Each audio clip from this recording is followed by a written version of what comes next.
Okay, sedang set up untuk Masjid Sultan Haji Ahmad Shah di Pahang.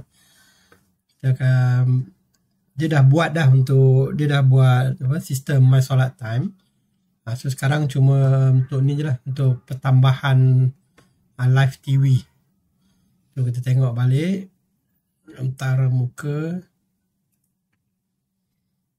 program khas, pengumuman, takwim, waktu dunia, tugasan, jam analog, hadis, mesej, playlist.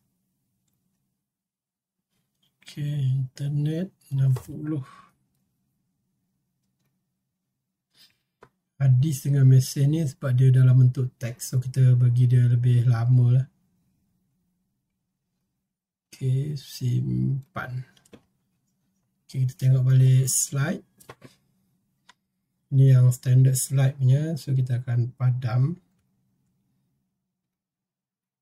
Sebab dia dah ada slide untuk surau ni. Dia ada skrin penuh. So dia banyak guna skrin penuh. So dekat antara muka ni, kita masukkan skrin penuh last kali lah. Skrin penuh. So jam analog kita remove, simpan. So kita ada slide. Yang standard punya, kita ada program khas. Okay, ni slide ni untuk gambar masjid ni kita bagi dia lebih lama lah sebagai landing page dia. Okay, program khas tak guna, pengumuman pun tak guna, takwim, ini standard punya, tabung tak guna, waktu dunia, tugasan pun tak guna, skrin penuh, so dia guna skrin penuh.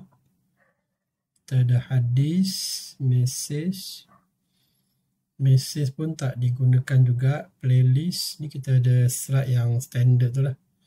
Al-Kahfi ni mungkin the interval dia 20 saat ni, yang 1 hingga 10 ni yang pendek punya. So ni okey lah, ni live TV camera kita dah ada, so semua kita dah set lah. Okay, kita test kamera pula. Pergi dekat quick setting, live TV, ini yang baru dah, pertambahan modul. So kalau kuliah ni 2, kita tekan play. Nanti dia akan terus pergi ke meja kuliah lah. Okay, kalau kita tekan 1 ni, dia akan pergi ke mimbar. So kita tekan 1. Okay, dia pergi ke mimbar. Tekan 3 ni untuk kedudukan waktu solat. So kita ada 3 kedudukan kamera lah. Kalau nak buat pusing-pusing, kita tekan sini. Kita ada camera movement. Okay, nanti dia akan close screen ni. Kita boleh tekan ke kiri. Tekan sekali je. Tak payah double klik. Dia akan bergerak sendiri. So dia akan pusing 360 dalam masjid tu lah. Ni auto gerak. Kita tekan sekali je ke kiri. Dia akan gerak ke kiri lah.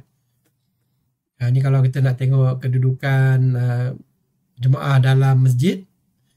Klik dekat camera movement. Lepas tu boleh tekan kiri. Dia akan bergerak ke kiri 360. Okay, kalau kita nak hentikan, dia just tekan stop ni lah. Kita boleh hentikan pergerakan ke kiri tu. Sebab dia 360 kamera, kita biar je dia pusing sampai ke depan balik lah. Okay, ni kita boleh tengok lah kedudukan dalam masjid tu. Pusing satu masjid. Ni sebab kamera ni dia letak tengah tu, cantik lah. So dia boleh nampak juga daripada pintu belakang, pintu masuk tu pun boleh nampak juga. So kalau dia nak survey kedudukan dalam masjid tu, just tekan movement ke kiri ataupun ke kanan lah. Okay, biar dia pusing sampai habis. Ada 360 kamera ni. Sama juga kedudukan kalau nak tengok ke bawah ke atas pun sama, dia akan auto bergerak sendiri. Kalau nak zoom pun boleh. Ni kita biar dia pusing 360 degree sampai ke depan balik lah.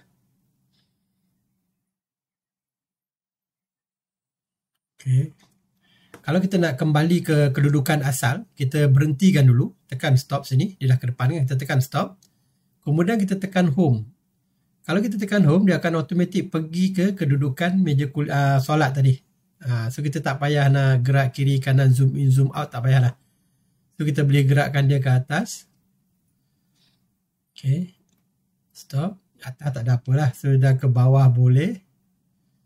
Tapi dia punya sampai dia punya paras yang paling bawah yang dia boleh buat je lah kat kamera tu. pusing dia boleh 360, atas bawah tu dia ada limit dia lah, macam mungkin 180 darjah je. So dah sampai sini, kalau kita nak pergi ke tempat asal dia, kita tekan home ni. So dia akan terus pergi ke meja kuliah. Ni kedudukan solat sini tadi. Okay, so kalau kita nak pindah balik ke meja kuliah, kita just tekan 2. Tutup yang tadi tu. Tekan 2, dia akan terus pergi ke meja kuliah lah.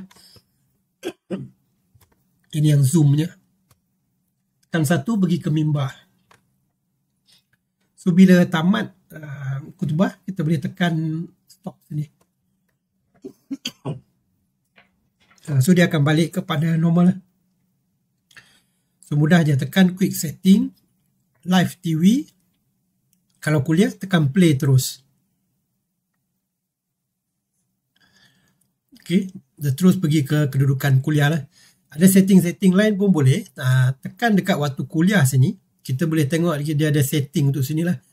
Sekarang by default ni, bila ada kuliah tu, masuk waktu isyak, kalau kuliah maghrib kan, dia masuk waktu isyak 8.26, sistem dia akan bunyi beep. So kalau penceramah tu dia sedang ceramah, dia tahulah, okay, dia akan beri laluan azan macam tu dia beritahu.